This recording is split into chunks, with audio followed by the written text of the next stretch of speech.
Right, I will quickly recap what we had done last week.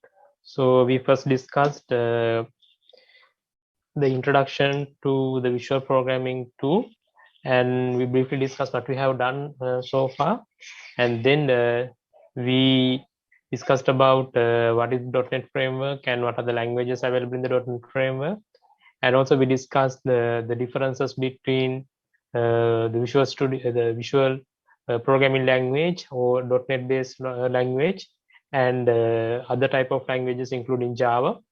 And then we discussed what is object oriented concept and what are the features in a component oriented language. Now I told you C#.NET or any kind of a .NET related language, they are mostly components where we can just build different components of the same package independently, and then we can just create applications just by combining different components.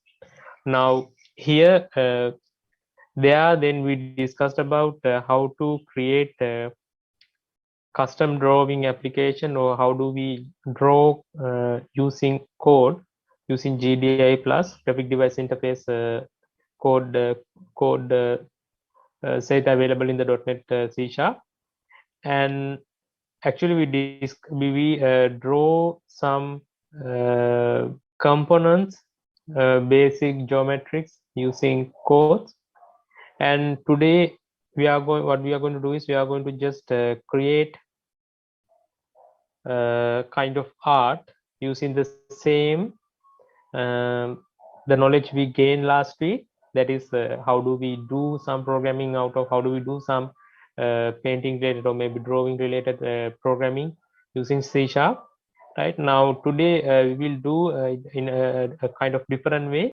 Today we are going to create a custom control or user control, and then we draw inside the user control, and there you can place the user control anywhere in your application. Right, so okay, first of all I need to give you some basic information. Now I prepare these lessons with a couple of intentions. Now first of all I need to check whether you can directly convert a problem or directly formulate a problem and then come up with a solution, a high level solution, and then whether you can convert that solution into a program, a workable program. Right, so that's what I'm going to check, and at the same time I will briefly check here the mathematical knowledge, because most of the time when you program this kind of applications, you sometimes need sometimes, right, not most of the time, sometimes you may need mathematical knowledge. The mathematical knowledge means not very deep in-depth knowledge, right? Just basic arithmetic and also trigonometry, those things. So if you have those things, then that's fine. Anyway, I'm going to check whether you have that by through this exercise. Right, first of all I will show you one. Right, let me create a new application, new web project. But you can create a new project which would be a C# application. Right, I will quickly show you what is, first of all, what is double buffering. Maybe if you remember, we did one project last day, and there we created one application that is having kind of animation, and there also kind of flickering. And I told you to turn on the double buffering in the properties. So first of all, I explain what is double buffering. At that time, I did not explain it to you.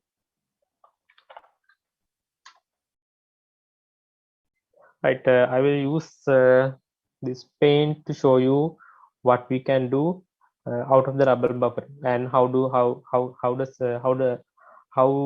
it can reduce the flickering. Right, first of all, just assume we have this screen, right? This is our screen, and this is our computer, actually the desktop, let's say. So if you have a screen, then with the drawing or the with this OpenGL or maybe GDI plus, what we do is we are just drawing on the screen, right? So to draw, we need to just do the calculations, and also we are just painting the pixels, and also we do coloring, and do different kinds of graphical operations like clipping and blending. Likewise, there are lots of calculations over there before we are preparing just one frame, right? So how do we create, or how do we just place something on the screen?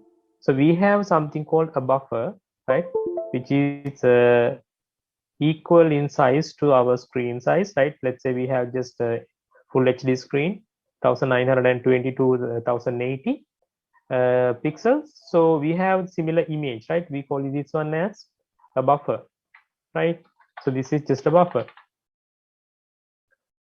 So what we really do is, when we do the calculation, we keep drawing the stuff here, right? Let's say we are drawing something like this and another one, right? So we keep drawing this, right? So we just draw this one. So if you draw this one, it takes some time, right? It takes some time while you are drawing. So while you are drawing, what do we have to show on the screen? Nothing, right? So while we are drawing, there's nothing showing in the screen. Now we place this one inside our screen, right? Now we have just finish our buffer first, and then we place it here. Now it is in our screen, right? It is in our screen. Now we can see this, right? Now we have to prepare the next frame, because this is a video, right? This is an animation. So we need to keep changing the frame again and again. So how do we change this image? Now, since we have just one buffer, we need to get it back, right? And then we just change it. Just need to change it. Okay, we did the change here. Right, now it's finished. Since it's finished, now we can again send it to the screen. Now just assume while we are drawing, it takes some time, and what we are seeing at the screen, just nothing, right? Just white space. And here you place it again here in the screen. So this is what happened with the flickering, right? You get the buffer back and draw something and send it back to the screen. So while you are drawing, nothing is showing on the screen, right? Nothing is showing on the screen. So this is a problem, right? So what if you have just more than one buffer? You have another buffer, right? Now since we have another buffer, now while you are showing this one, right? While you are showing this one here, now we have another one. Now we keep drawing this one, right? We have another one, so we're drawing it. Okay, we just draw it and we add some color, right? Right, now again, it took some time, but while we are drawing it, still the previous image was showing in the screen. Now since we already drawn two images, now we can quickly swap the two, right? We quickly swap the two. Here we bring it here and we just send it there, right? So within a fraction of millisecond, we can just swap the two buffers. Now we have another buffer. Now we can prepare the next frame, right? We can prepare the next frame while another frame is showing for us. Previous frame is showing for us. Now until we finish drawing this buffer, it will show us the previous buffer through the screen. Now this is called double buffering, since we have just two buffers. A buffer is just a piece of memory which can hold a bunch of pixels, right? So this is what we do with the double buffering, right? If you go through the properties,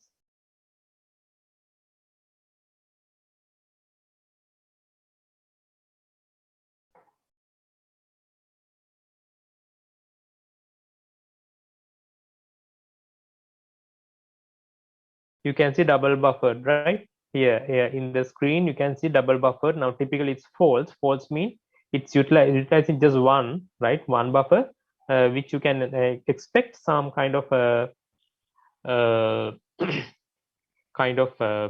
flickering, right? Flickering means just randomly appearing white screen. අපි කරන flash වෙනවා වගේ පේන්න පුළුවන්. That happens because we have this single buffer, and when you turn it on, then it becomes just two buffers. So because of that, it quickly swapping the two buffers available, and while the one buffer is drawing or the preparing, other buffers can keep showing, so we won't see a empty white screen, right, or maybe empty screen. Now this is this is the idea of double buffering.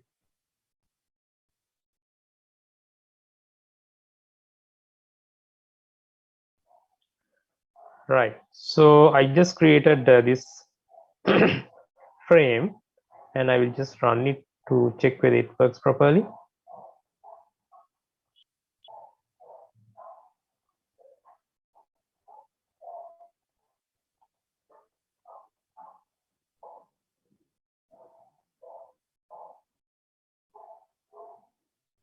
Yes, it works, right? So now it times to create our today's application, right? The name of that application is Fractal, right? Now, anybody knows about fractals?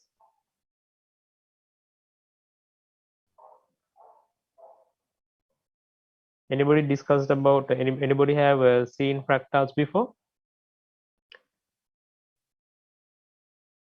Now, this is one of the very good exercise which you can do to actually practice computer graphics and other computer graphic related stuff. But still, this is very good exercise where you can use it for practice the data structures as well as the algorithm, right?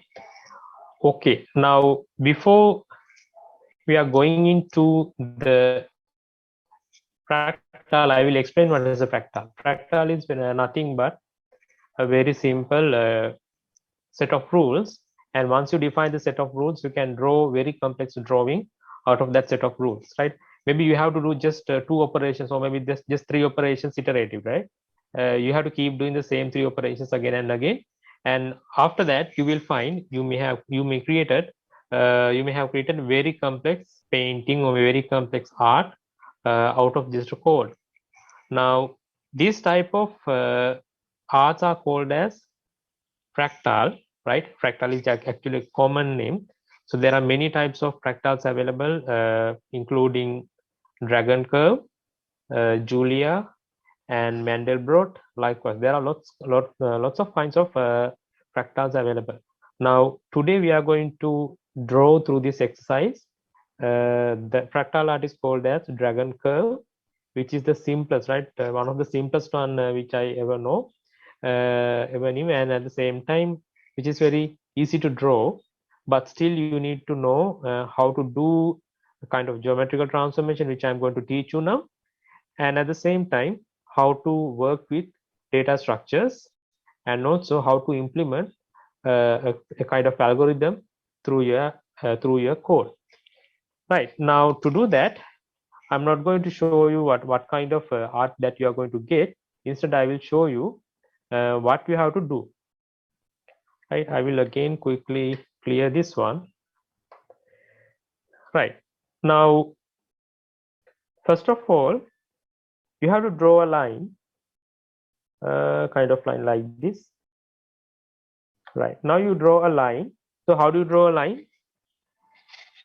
If you have just 2 points, you can draw a line, right? I will quickly go to here and just go to the paint, and I will just register a method for the painting, right? I will quickly show you the previous code we have practiced.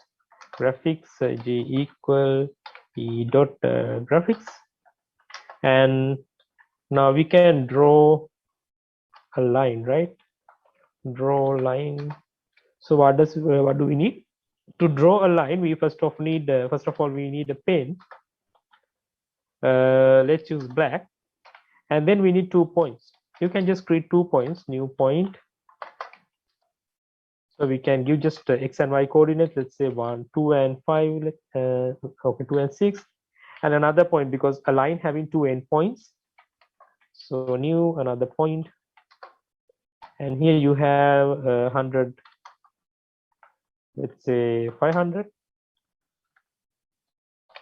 Right. So let's run it. Yeah, we have a line, right? So this is, we call it as a line, and it's very easy to draw a line. Now what do we do? What do we have to do?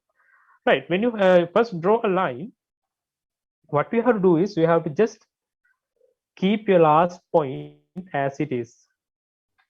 This is your last point. This one is your last point. So you have to keep it as it is. Then you have to draw, or you have to just append the same, a copy of the same line to the same, the end point of the same line by rotating 90 degrees. So that means now you have another point, another line. You just get a copy of this one. Just assume this is your copy of line. Now what you have to do is you have to just rotate this one by 90 degrees, right? And then append it to the previous endpoint, right? Now this is just one portion. Now what we have to do, you have to do the same thing again. Now you have drawn two lines have been drawn, right? Now just go to the previous 2 points, this one, right? You have just 2 points, this one and this one, and we have our endpoint. Now then what we have to do is we have to just get a copy of this whole line segment. Now we have 2 lines, then rotate it by 90 degrees, right? Rotate it by 90 degrees, and then you can append it to the same. Right, let's rotate the first one. Okay, this one was our, I will draw it with another color. This is the same line.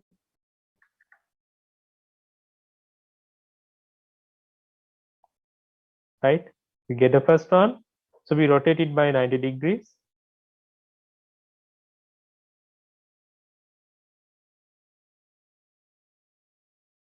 We append it here. Now we have another line. So we just draw another line here, similar to this one. Right, now it has to be again rotated 90 degrees, and we append it to the end of the line, right? So now you have created just 1, 2, 3, 4. 4 lines have been created. Again, you have just 1, 2, 3, 4, 5, right? We'll use a different color. 1, 2, 3, 4. Right? So you have to do the same for this one as well. So I will quickly draw it with like this line, right? Your first line, when you 90 degrees rotated, and then this line,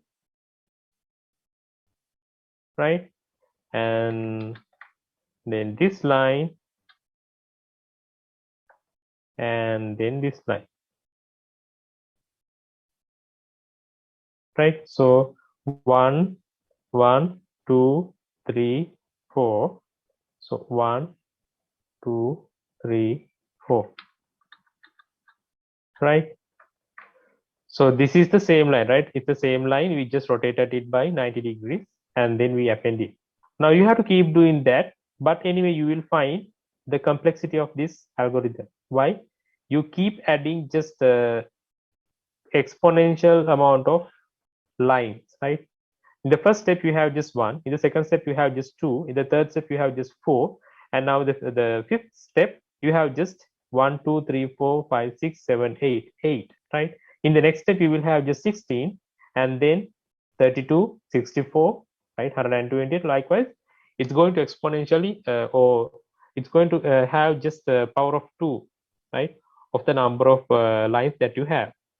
Now, this is the thing you have to do, right? Just draw a line, and then you have to go to the first point, the previous set of points, and do the rotation over just 90 degrees, and then you can just place it, or you can just add it. That's what you have to do. But anyway, there's a problem. So how do you rotate a point? How do you obtain when you just rotate a point around surrounding its location or the given location. So that's the question. So I will show you an easier way to do the drawing or to do the rotation.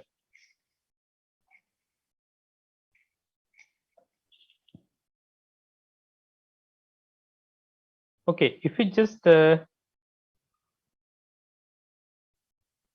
draw two axes, I will just use different color. We have just two axes, X and Y, right? And I will just draw a negative axis as well.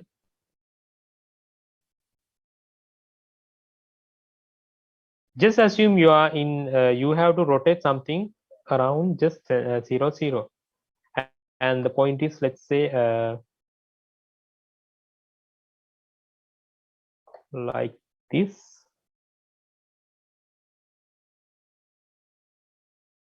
Right, so this is your point.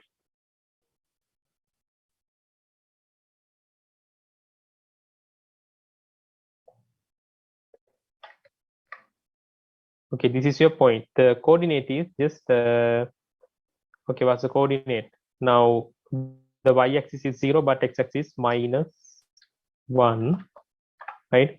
It is minus 1, and here it is 0. So when you rotate this one by 90 degrees over this 0, 0, this is your 0, 0.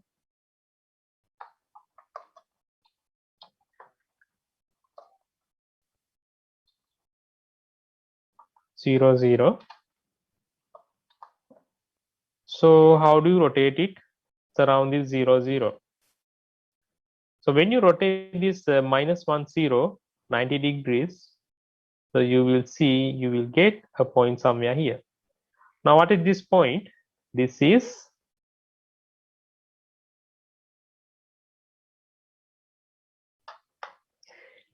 just 0, 1.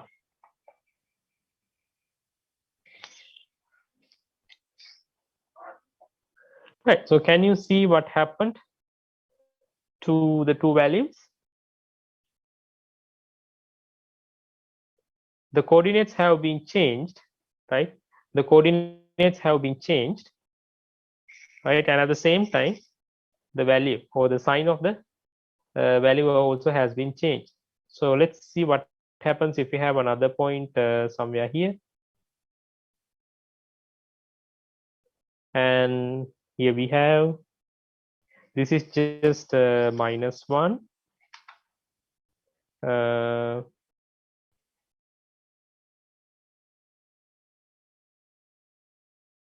It is plus 1, right? Minus 1 plus 1.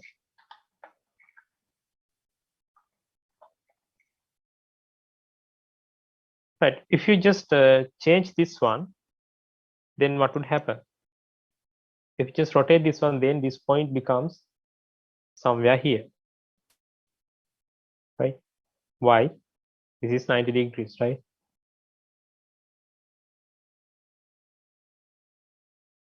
90. So what happened here? You become just 1, 1. So how do we get this one? The easiest way is if you use this equation, right? So there is an equation which is very easy to use. How?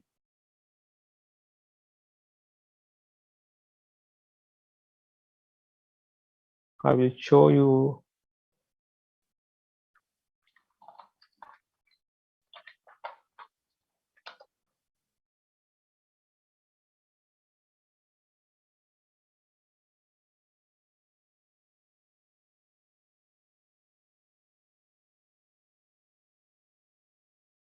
This is it, right?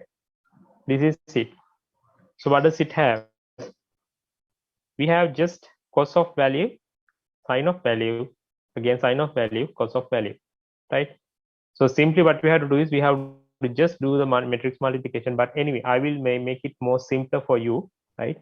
I will make it more simpler for you, where you can just do the multiplication without using this matrix, right? How? Now, typically we do it in this way.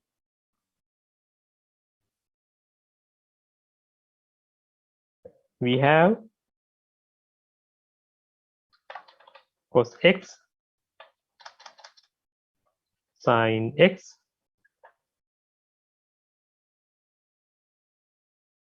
and then we have minus sin x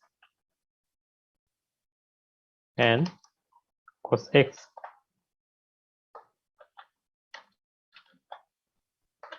I will just convert this x to r sin r. This is the rotation angle, or let's say a, cos a sin a, and sin minus sin a cos a. That's it.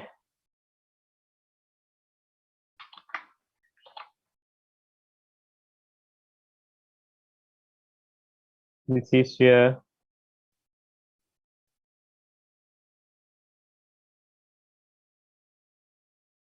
right. Now this is your matrix. So if you have a point and you need to just rotate it, what you have to do is you have to just multiply this one with x coordinate and y coordinate.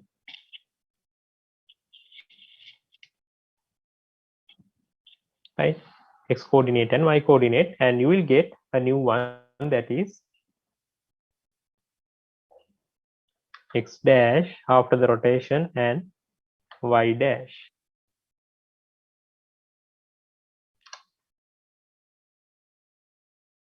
That's it.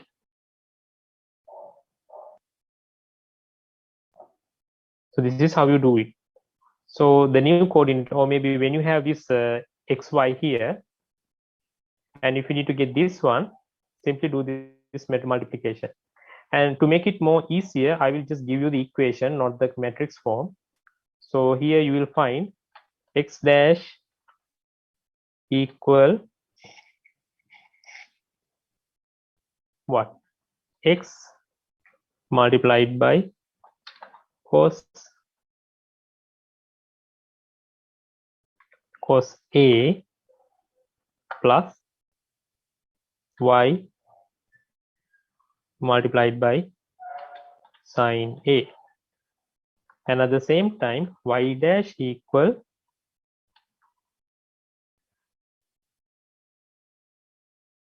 minus x times of sin a plus y times of cos a. So this is how you do that. Now, if you have some trouble finding this cos a and sin a, right, then you can actually substitute 90 degrees for a right now, because we are going to rotate this one, right? We are going to rotate these points, not by using any other angle, 45 degrees, 30 degrees, it's just 90 degrees. So because of that, we can directly get what happens when you get the cos 90 degree, right? So what is cos 90?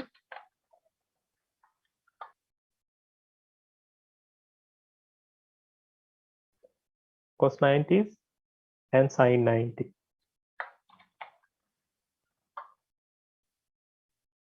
Can you tell me, somebody, what is cos 90 and what is sin 90? I guess there may be some people who did A-level mathematics. By the way, even though you have not done any mathematics for the mathematics for the A-level, still you can do this, because I will just simplify this one to very simple equation.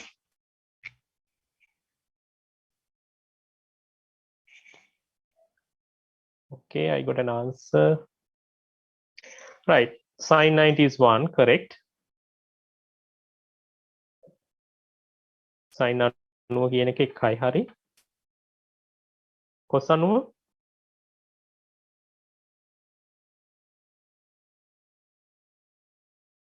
right? Very good. Cos 90 is equal to 0.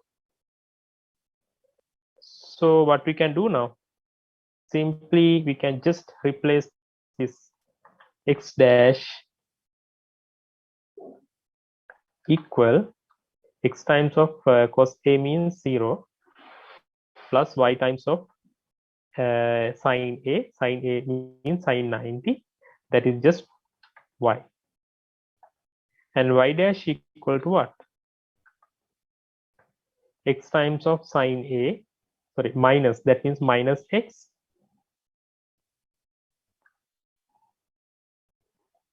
and y times of cos a. Again, cos a means just 0. See how easy, how easy. So what you have to do, simply you have to just use your new x as the y, right? And then your y as the minus previous x, right? කලින් තිබ්බ x value එක negative value එක තමයි අලුත් y එක ඔයා rotate කරාට පස්සේ. Now you can see it right here.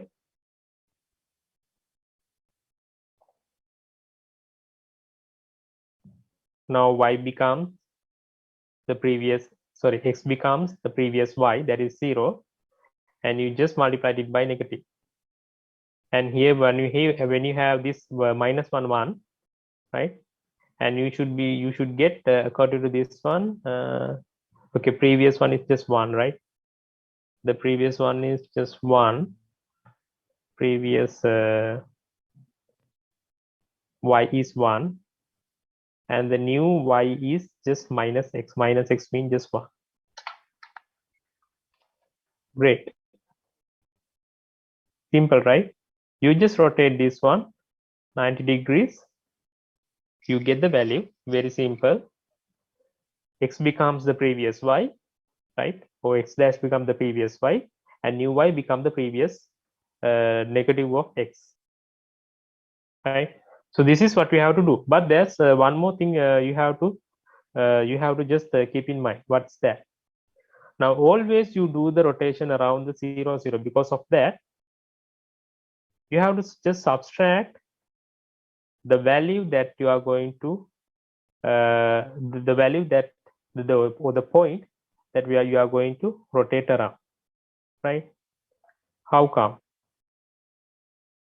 Now if you have just one line here, okay, this is your line, and you have just 2 points, 1 point, 2 point, right? I will quickly remove this part and complete my drawing.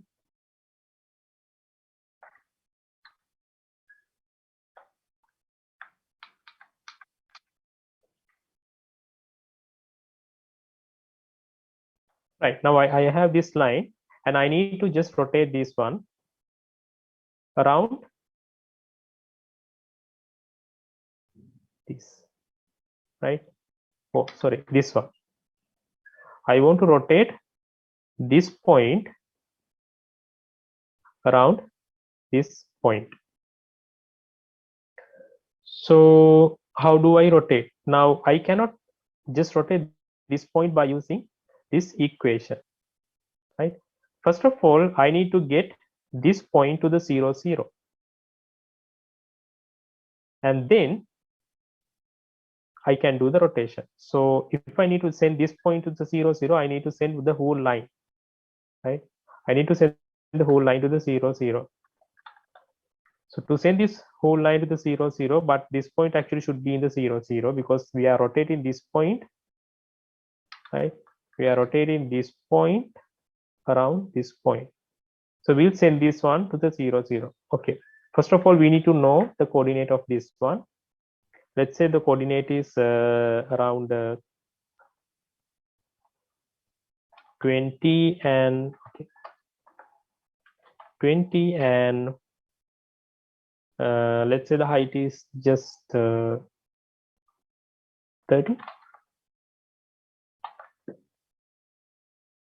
Now this one is actually the same height, so because of that y is not changing. Let's say this is just 15, and this one is still 30.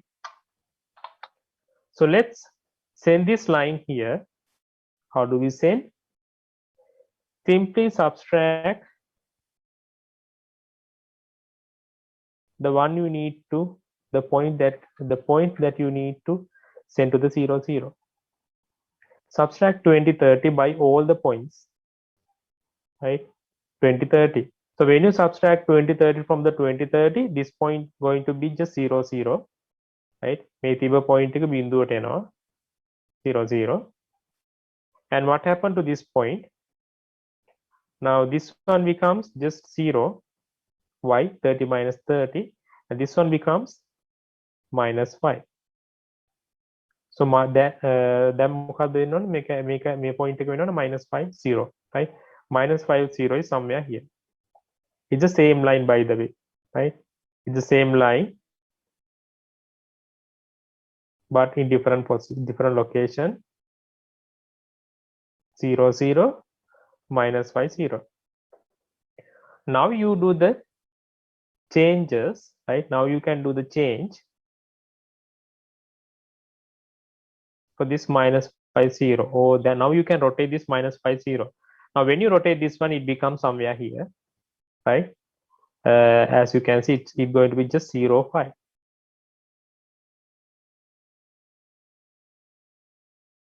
Now what? Now again you have to send this line back to its original location.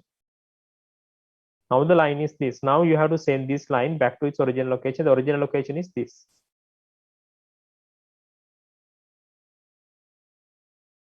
The easiest way is simply add the same thing, right? They simply add the same value that you just subtract previously. That is 20 30, right? So it becomes now again this points going here 20 30, right? And what happened to this point? This point going here. So when you add 20 30, you will get the new value. 0 plus 20, it is 20, and 5 plus 30, it is 35. Simple as that, right? So what does that mean? If you have a point, just assume you have this point, to rotate around this point.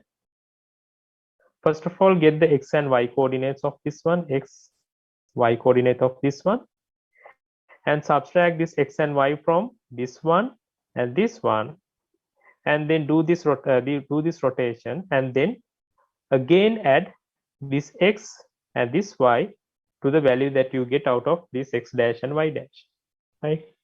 ඒ කියන්නේ වෙන විදිහකින් කියනවා වට ඕන line එකක් තියෙනවා නම් line එකේ points තියෙනවා නම් වාටේ points මොකක් හරි එක අපි දන්න point එකක් වට rotate කරන්න ඕන නම් අංශක අණුවක්. එතකොට අපි කරන්නේ ඒ දන්න point එක බිඳුව බිඳුවට ගේනවා, right? ගේන ලේසිම ක්‍රමය තමයි මේ point එක මේ හැම point එකකින්ම අඩු කරන එක, xy coordinate එක අඩු කරපුවාම මේ අලුතෙන් එන points අපිට rotate කරන්න පුළුවන්. අපි දන්න මේ equation එකේ rotate කරලා ආපහු මේ point එකේ තිබ්බ කලින් තිබ්බ coordinate එක නැවත add කරන්න. add කරාට පස්සේ එයා නැවත තිබ්බ තැනට යනවා. හැබැයි මේ වගේ rotate වෙලා තමයි එන්නේ, right? So that's the process. ඔක තමයි process එක. ඔයා හරියට බැලුවොත් වෙන්නේ මේක හරිම ලේසි. මම සම්පූර්ණ එක ඇඳලා පෙන්නන්නම්.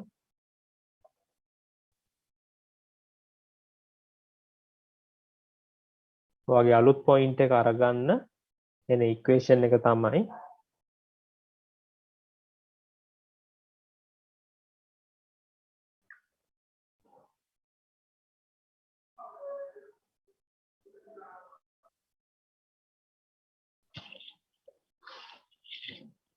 ඔයාගේ x dash වෙන්නේ y මයි. මොකද y වලින් අඩු කරලා y වලට එකතු කරන එක කරන්නේ.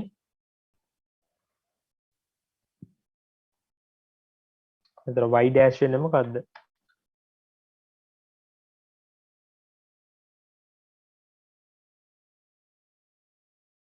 x minus x naught. X naught means x naught කියන්නේ අර අපි rotate කරන තැන එක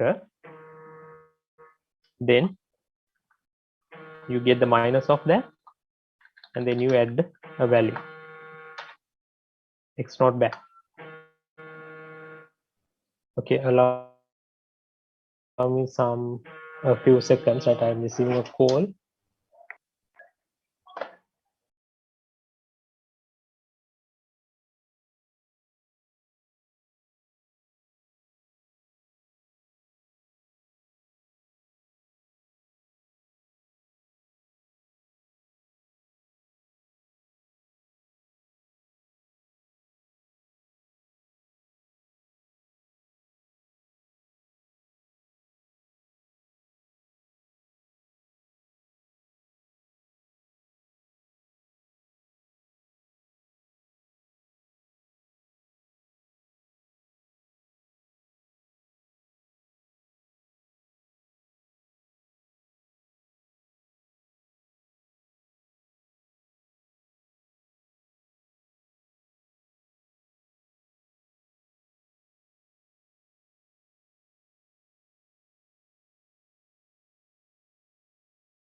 Right. If you have any questions, please you can raise now.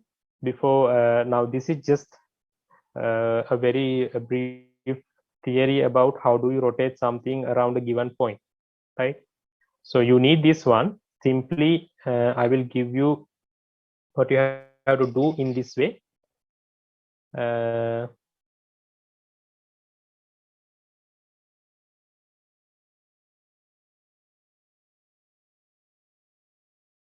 But I just remove this part. This is not correct anymore. Okay, first what we have to do is just subtract the previous value x and y, and then do the rotation, and then add the value back, right? So the value should be first of all x dash equal now previous y. Now from the previous y we subtract y naught,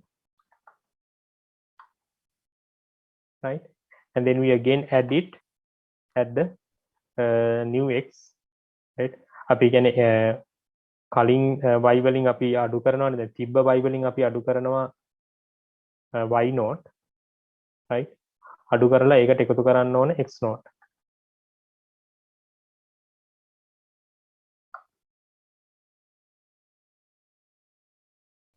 ඊට පස්සේ y dash වෙන්නේ කලින් තිබුණේ minus x කියන්නේ ඇත්තටම දැන් x minus x naught. ඊට පස්සේ ඕකට add කරන්න වෙනවා y naught, right? මේ y naught x naught කියලා කියන්නේ අපි rotate කරන point එක, මොන point එක වටේද rotate කරන්න කියන එක, right? මම පෙන්නන්නම් අලුතින් එකක් වරද මේක මතක ඇතිනේ x dash equal y dash equal minus x, right? කරන එකමට මම පෙන්නන්නම් මේක කරලා. දැන් අපි මෙතන point එකක් තියෙනවා 2 6, right? and 100 and sorry අපි මේක සාමාන්‍ය vertical line එකකට ගමු 20 or 100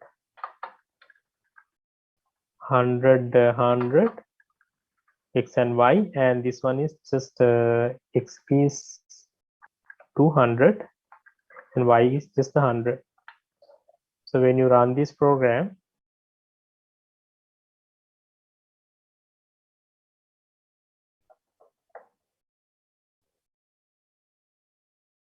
right, we have this line. Now as I told you, if you need to rotate this one, what do you have to do? Now I'm going to rotate this point around this one, right? මෙන්න මේ point එකට දෙවෙනි point එක වටේ තමයි rotate කරන්න යන්නේ. මේ දෙවෙනි point එක වටේ rotate කරනවා නම් අපි මුලින්ම මේ point එක ගේන්න ඕනේ. මෙන්න මේ x and y මම කොකටත් දාන්නම් int x equal 100,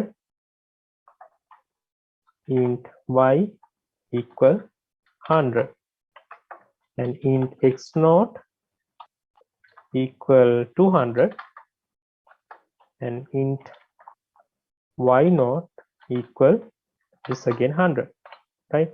So I will place it x y x naught y naught. Now let's create the x dash, right? Int x, okay, x dash, right? This is x dash. So how do you get the x dash? If we don't do the previous one, first of all we need to send our x by previous x, that is x minus x naught,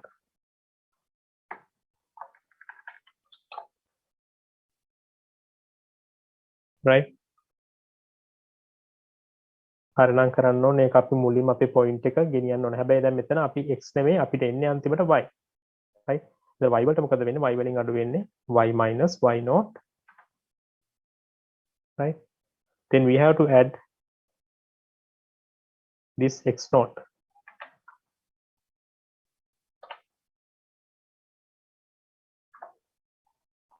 Int y dash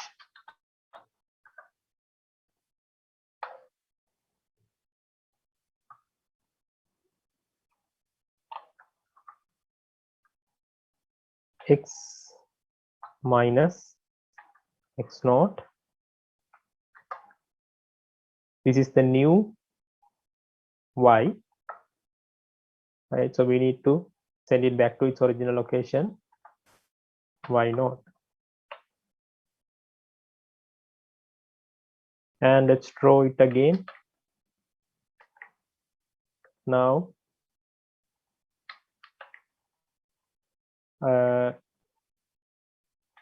x dash y dash. So we really don't have to change this point, right? This point is going to be the same point. Why? මේ අපි ගන්න rotate කරන කියන්නේ මොකක් වටේද rotate කරන්න කියන point එක වෙනස් වෙන්නේ නැහැ. right? ඔයගොල්ලෝ දකින්න ඇති මෙතන අපි මෙන්න මේ point එක කලින් අපි ඇඳපු එක මෙන්න මේ line එක වෙනස් කරන්න ගියේ ඒ line එකේ මෙන්න මේ point එක එහෙම නැත්නම් මෙන්න මේ point එක වෙනස් වුන්නේ නැහැ. ඒක එතරම්යි මේ point එක විතරයි මෙහාට ගියේ. So then because of that we only have to just change the point that we are rotating. The remaining point can be keep as it is.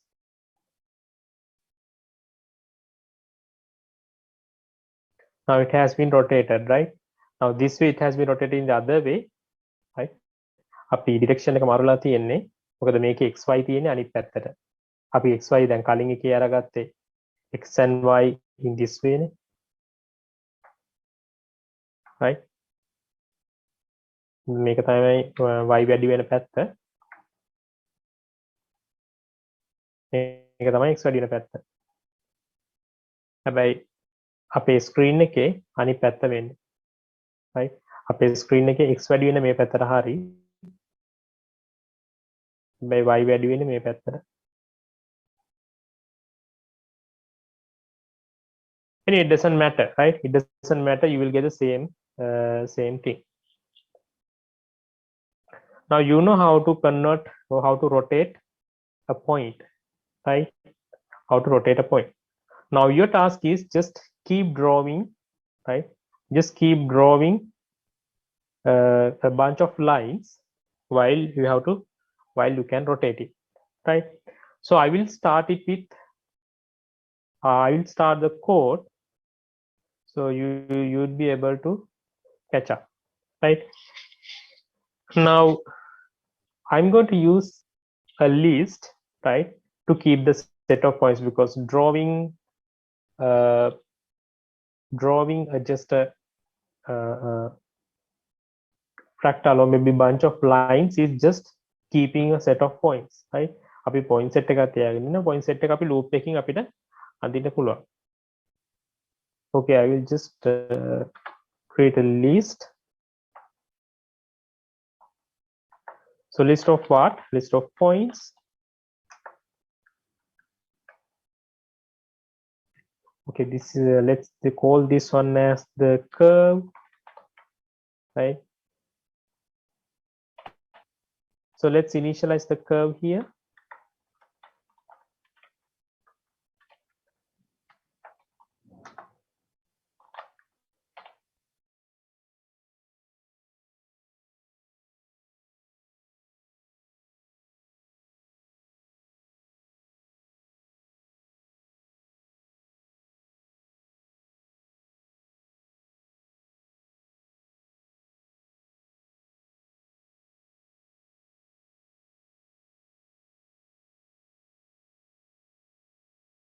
Right. So we have just a curve, right? Now we are going to hold the curve. So let's put the initial point. By the way, I want to create a size for my line, right? In the width, let's use this width W. Width of the line is, let's say, just 2. Very small line, right? Very small line. And the starting point, okay, we can just create it somewhere here. We can just put a point here, curve dot add new point. කොතනින්ද අපි පටන් ගන්න කැමති? අපි පටන් ගමු 500.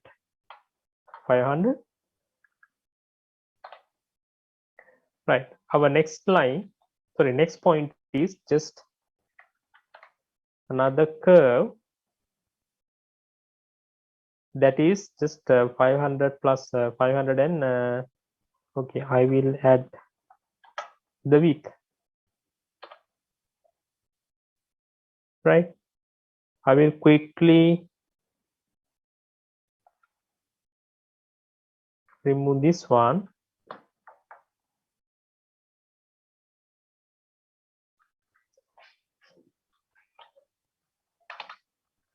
I'm going to do a for loop. Length is curve dot size. Sorry, the count.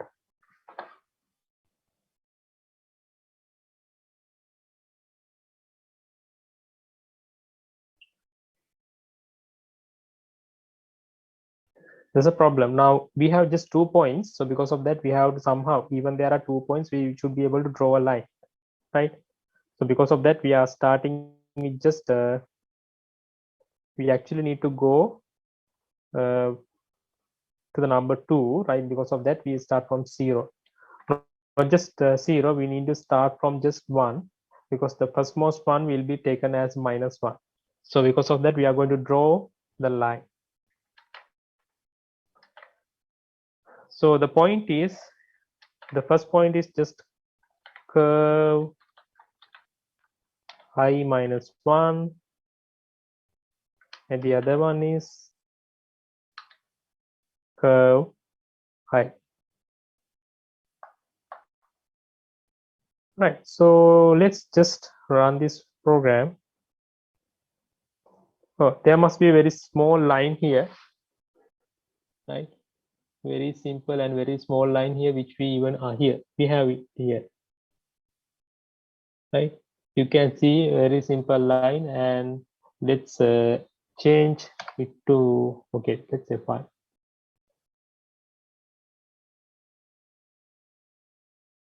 Right, now it's bit visible, right? It's bit visible here. So I like it to have in this way. Now what we have to do, we have to keep populating.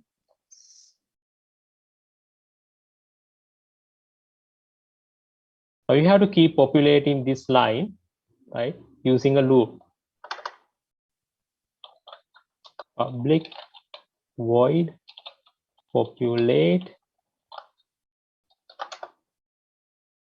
So you can run a loop, right, and keep adding the previous point. Now here you have just 2 points. You can go to the first point and then copy that point, and you can add it back to the previous one, right? Okay, තමයි කරන්න වෙන්නේ. But before that, you have to rotate. So you can just create a rotation. Public. You can just return a point. Rotate. So what to rotate? Point P, and around which one? Point P naught.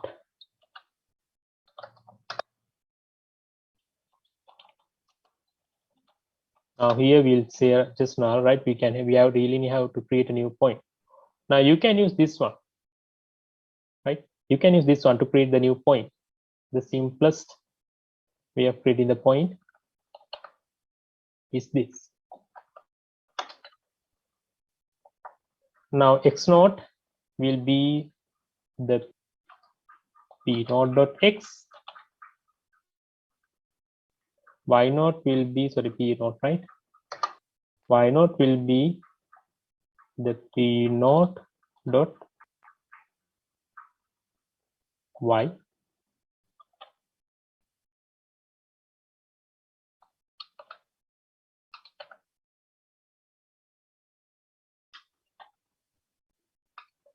And x would be just p dot y,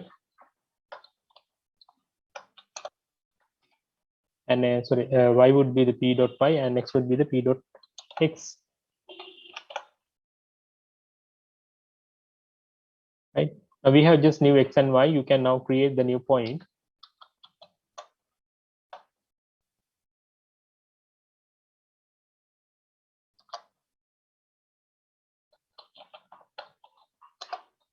which is having x dash and y dash.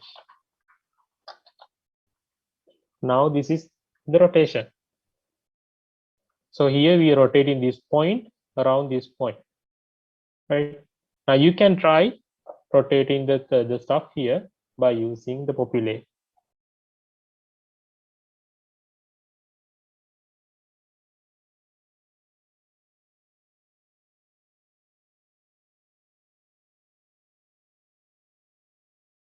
So how do you do that?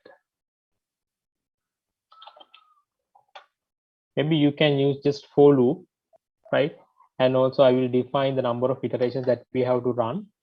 Int iterations, and let's say just 5 or maybe 10. 10 is very large, right? Let's say 8. So here we say number of iterations. Now you have to keep doing this again and again, right? So what you have to do, just go through this, right? What you do, you put a line, right? You draw a line. So drawing line is you just first, okay, you just put a point and another point, then you draw a line, right? And then you have to rotate this point around this one, right? So when you rotate it, it becomes somewhere here 90 degrees, sorry, right? And you have to rotate both this point and this point around this point, right? So when you rotate this whole two lines, then it becomes something like this one and this one, right? Now this is the third iteration, right? Sorry, the second iteration. And then you be here and you have just 1, 2, 3, 4, right? You have just 4 lines, 4 points, which are going to be rotated around this P0, right? So it becomes like this, something like this. Now your last point is this one. So you have just 1, 2, 3, 4, 5, 6, 7, 8. Now you have to keep doing this one, right? So when you rotate this one, it becomes like this, and this one becomes like this, and this becomes like this becomes like this, and this becomes like this, something like this. I'm not sure, right?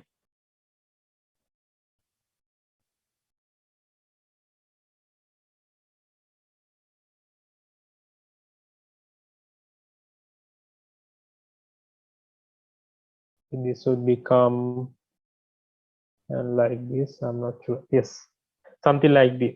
And here you have, and you have just 1, 2, 3, 4, 5, 6, 7, 8, 9, 10, 11, 12. Now there are lots of points, right? So simply go through the list until you come into the last point and just do rotation surrounding this point, and then keep adding to your list, right? Now you have okay, I will just share the code with you for the rotation, because that is the hardest one. This is how you rotate. You can go get it through the conversation box, right? And I'm going to just post the sharing.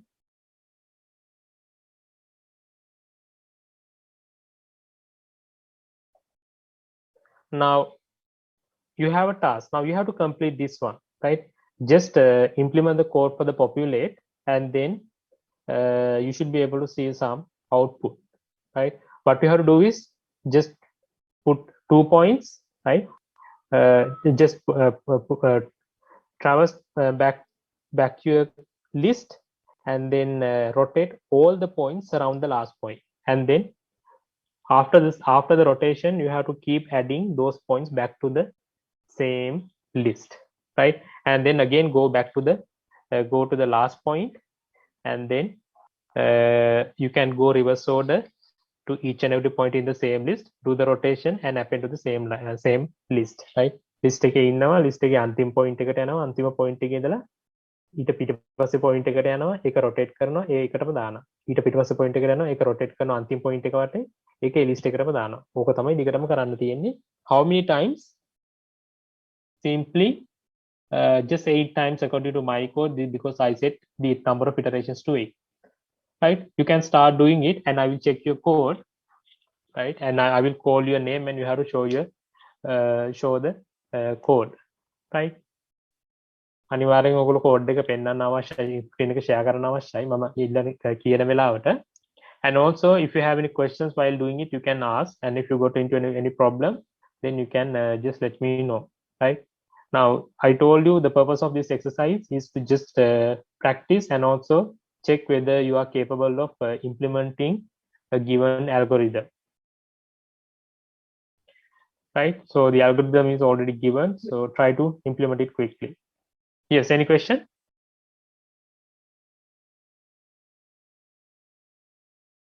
Right, if you don't have any questions, I will give you just 10 minutes to complete the code, right?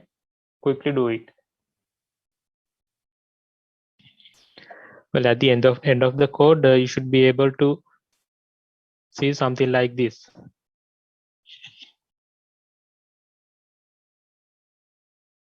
So once it's drawing the image entirely, right? Now this is for 18 iterations, right? With the width of 2, and you can have just not 18, let's say 16. So you should be able to see something like this with the number of iterations 16, and eventually you can try increasing the size of 2, not 2, right? Let's say just 3. So it will just enhance the visibility of the pattern like this.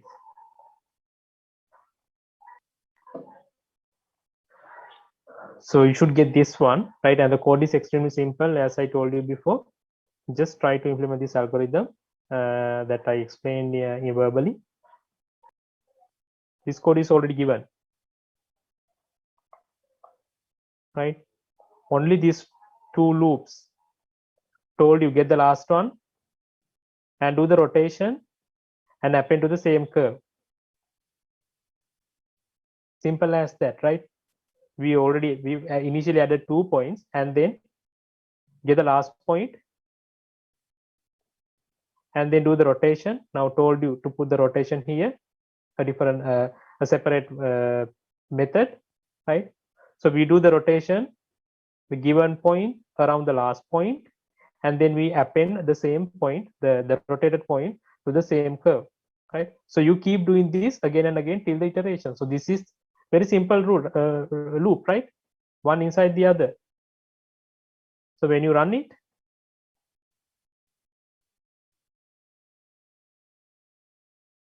you should see something like this, right? You should be able to see something like this.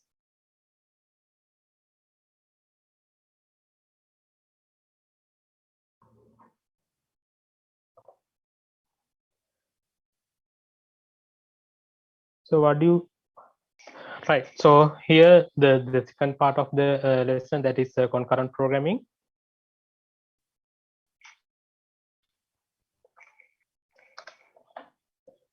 Right. So we know that it's a thread or maybe a process. It's a kind of a potentially active execution context. So that means if you run a program, then particular program runs one after the other. The instructions, if there are instructions are run one after the other, we call it as a sequential set of process. And if you want to run just more than one process in the same application, then you have to create several processes or parallel processes or maybe several threads, right? So classic stored program model of computing, they have just single thread of control. And most of the time in real world applications like games or maybe database access applications, or maybe just POS application, point of sales applications, and web applications, almost all these applications requires parallel execution. right? So there, for these kind of parallel programs, we have more than one thread to control, right? So a process, it can be considered as an abstraction of a physical processor, right? And here, only one processor will run multiple threads. So that means we have just one processor, but still there can be multiple process that is going to be done or that is going to be processed at the same time, simultaneously. So in that case, you will find uh, the threads will be just share the same processor or the single processor. Right? So there are different sharing methods, time sharing or the process sharing, likewise different kinds of sharing methods available. So here we are not going to discuss about these sharing methods, only how do we do this, how do we create these threads and how do we manipulate these threads in within this course. Right, so we knew that scientific computing, most of the scientific computing applications, it required parallelization of the computation, because we know that there will be lots of data and there will be lots of processes has to be done at the same time, or maybe there will be lots of process has to be done which cannot be completed if we did it if we need to do, if we are doing it one after the other in sequential manner. So in that case, to make it happen within a realistic time, we need to use parallel computation or parallel processing. And at the same time, web development, uh, in web development, it introduces the need for the parallel servers and also concurrent client program, right?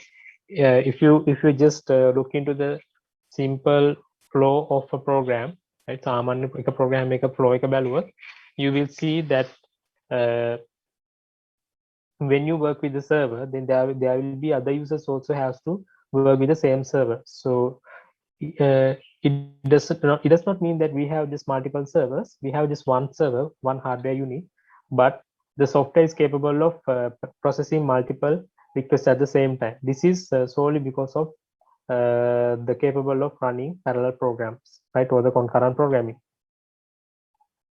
So in the programming notation, two main classes of program notation, right? The synchronized classes, that is to shared memory, right, or synchronized access to shared memory, or message passing between process that don't share memory. So in programming notations, we have these two classes, right? එක්ක අපිට memory එකක් shared memory එකක් පාවිච්චි කරලා synchronize කරන්න පුළුවන්. කියන්නේ if we have just two processes, there should be some coordination between these two processes. So one method is they share just same memory, or maybe they just passing the messages between two processes and they don't have any shared memory. So both can be used. And there are some similarities. So both of these approaches can be implemented on hardware design for one another, right? So that means they are not hardware dependent, right? So this can be done through shared memory on message passing hardware. But anyway, we will find using shared memory on message passing hardware is kind of slower than typical dedicated hardware. And the principal difference is the message passing type requires active participation of two processors. What does that mean? If somebody is passing a message to another process, so the other party has to be prepared to get the message, right? ඒ කියන්නේ ඔයගොල්ලෝ message pass කරනවා නම් processor දෙකක් තියෙනවා නම් ඒ වෙලාවේදී pass කරන වෙලාව pass කරන්න process එකක් වගේම ඒක receive කරන්න process එකක් ඉන්න වෙනවා. So that means there should be active participation for the for sending and receiving the message, right? So this can be done on multiprocessors, right? And also there should be two physical processors, at least two physical processors to run two processes, right? Okay, there's something called cache coherence problem. What is cache coherence problem? So multiprocessor may usually have a local cache, right, and also a shared main memory. So what happens really is, if two processors page in a common bit of memory, so that means they are going to access the same bit of memory, and they may be operate under the old or invalid data at the same time. What does that mean? Now you create a variable and one process is trying to update the two processes are trying to update the same bit of memory. So since they are sharing this one, sometime one process may update the value of this particular bit, but other processor may not reveal, okay, the value has been updated. It may still using the previous, it's the same variable, right? Why does it happen? The reason is actually because if you create a variable, right, and for the easiness of accessing, they may cache the variable, right? ඒ කියන්නේ එක තැනක variable එකක් හැදුවොත් ඒ variable එක ඔයා දැන් x කියලා variable එකක් හදන variable එක අපි programs දෙකකින් හරි තුනකින් හරි access කරනවා. එතකොට ඒගොල්ලෝ access කරන්න පහසු වෙන ඒගොල්ලෝ access කරන්න එකම variable එක. නමුත් access කරන්න පහසු වෙන්න ඒගොල්ලෝ ඔය variable එකේ value එක ඒගොල්ලන්ගේ ළඟ තියා ගන්නවා. Right? They are accessing the x, but still it's not the original x. It's a kind of cached x, right? First of all, what is a cache? Can anybody explain what is cache?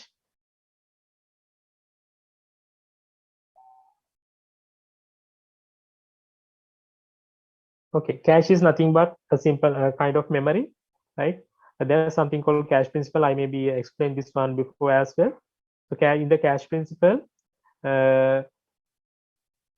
we have two principles actually. The first one is if we extract something from the memory, right, to get into the process, right, then there will be huge probability to get the same thing again to the process. ඒ කියන්නේ මොකක් හරි එක memory chunk එකක් එහෙම නැත්නම් value එකක් අපි memory එකෙන් අපි processing එක කර මොකක් හරි process එකකට අරගත්තොත් ඒ process එක නැවත අපිට භාවිතා කිරීමට තියෙන සම්භාවිතාව වැඩි. ඒ කියන්නේ නැවත අවශ්‍ය වීමේ සම්භාවිතාවක් තියෙනවා ඒ එකම value එක. Right? And the other one is if you get one value from the memory, then there will be huge probability that the values surrounding that value, but the value that we used, right, ඒ කියන්නේ memory එකේ store වෙලා තියෙන ඒ value එකට වටේ තියෙන values සමහරට ළඟ තියෙන values අවශ්‍ය වෙන්න පුළුවන් ළඟදීම මේ process එක ඉවර කරන්න, right? So that's the two principles. So if you get one value, then you may need the same value again and again, and if you get one value, you may need the value surrounding that value to complete the process as well. So because of that, one typical approach to speed up the process is when you extract a value from a memory, then you can keep it nearby, somewhere nearby, which is maybe faster than a typical main memory. Now, usually the same thing happens for the variables as well. When there are two processes, so even though the variable has been created somewhere else, since they are going to use the same value again and again, they may keep a copy of the value, not the original location, but a copy of the value somewhere nearby the process, right? So in that case, if we just accidentally, or maybe if we just purposely change the value of that variable, you will see the copies of the values will not be updated. ඒ කියන්නේ දැන් ඒගොල්ලෝ ළඟ ගිහින් තියාගෙන ඉන්නන value එකේ copies අපි original variable එක update කරොත් එක process එකකින් අනිත් process එක දන්නේ නැහැ ඒක update කරාද කියලා හේතුව තමයි එයා තියාගෙන ඉන්නේ copy එකක්, right? So because of that, we will not be able to get the most updated value, right? You will be not able to get the most updated value for one process. Now because of that, what will happen is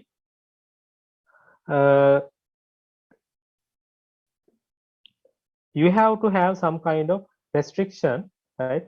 You have to have some kind of restriction to not to make the copies if you know that the value is going to be changed over the time, right?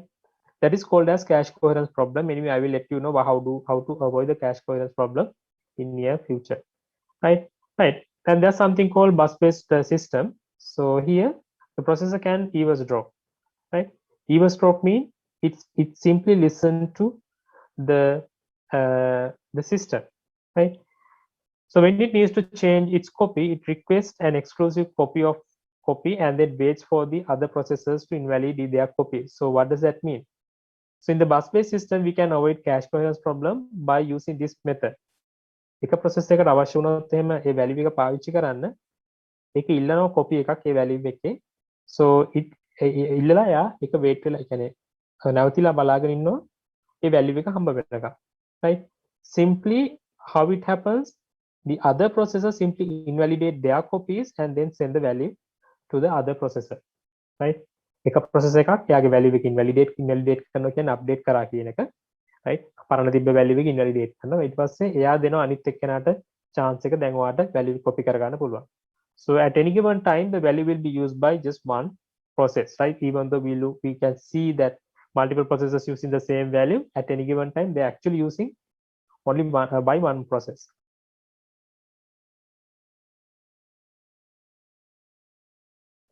There's something called race condition.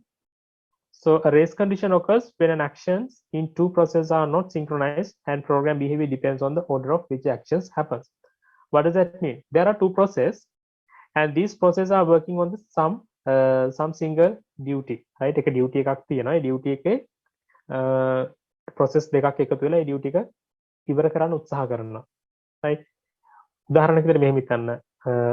බාසුලා දෙන්නෙක් ඉන්නවා. ඒ බාසුලා දෙන්න ගයක් හදනවා. Right? ඒ ගේ හදද්දී එක්කෙනෙක් columns දානවා. ඒ කියන්නේ කණු දානවා. අනිත් එක්කෙනා slab එක දානවා. Right? So what has to be come first? The column has to be put first and then the slab. Right? But they are working concurrently or they are working at the same time. So if you not have synchronized properly, what the second boss does is he just going to put the settling on top of maybe some jacks, right? Column ගැන හිතන්න නැතුව jacks උඩ ගහනවා settling ගාලා slab එක දාලා ඉවරයි. අර columns වලට කම්බි බඳින අතරදී. Right? Now what happened? Now the order has been changed, right? We expected that the column has to become first and the slab has to become second, but now due to the slab maker did it faster than the column maker, now we can see our final product is going to be collapsed, right? Why? The slab without the columns, so the slab is going to be collapsed when the check is removed. Now because of that we expected some output, but that expectation has not been fulfilled because of the order of execution has been changed. Now because of that we should be able to have some kind of synchronization, right? Okay, anyway, this kind of problem is called as race condition. What is race condition? Race condition is two or more processes are going to be work on the same duty or maybe a single duty, but the outcome depends on the order of the action happens, right? So in some cases any of the outcome of the program is acceptable, right? Any of the outcome of the program is acceptable. So that means kind of what? Okay, just assume there are again the same example. One person is actually building the wall and the other person actually building the columns, right? So what happens if first make the columns and then make the walls, or maybe what happens if the first make the wall and then make the columns, right? So whatever the outcome is okay, right? අපිට බිත්ති බැඳලා columns ගහන්නත් පුළුවන්, columns ගහලා බිත්ති බඳින්නත් පුළුවන්, right?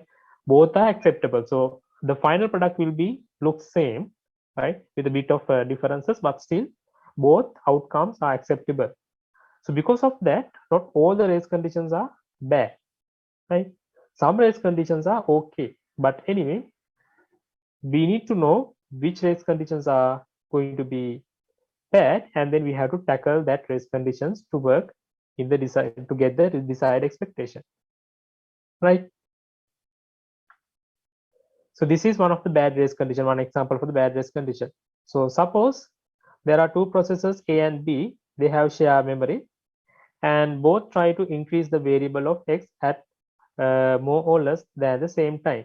ඒ කියන්නේ almost එකම වෙලාවෙදී x කියන variable එකේ value එක increase කරන්න යනවා A සහ B කියන processes දෙකෙන්ම, right?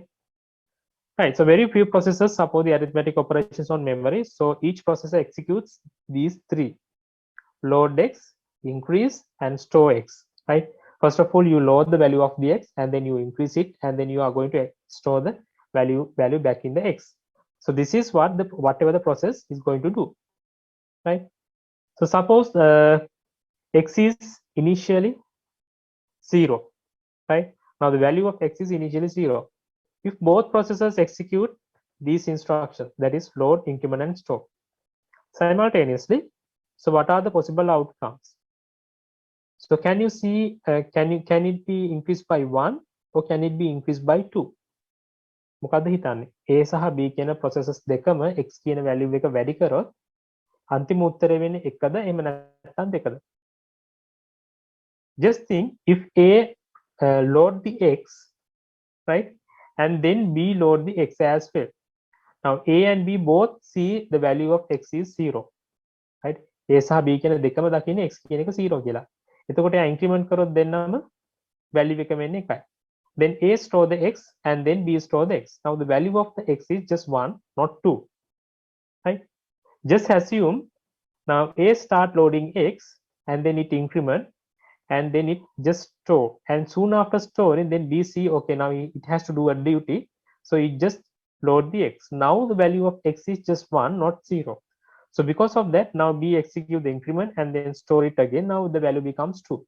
So because of that, since both of these actions happens at the same time, right, we really don't know which actually came first and which actually came second, right? Or maybe both did the same thing non-atomic time. Non-atomic time කියන්නේ දැන් මේ increment කියන operation එක, increment කියන arithmetic operation එක atomic නෙවෙයි, right? අපි බැලුවොත් වෙන්නේ මේ ඇතුලේ තව executions තුනක් තියෙනවා. නැත්නම් sub processes තුනක් තියෙනවා. load කරලා තියෙනවා, increase කරලා තියෙනවා, නැවත store කරලා තියෙනවා, right?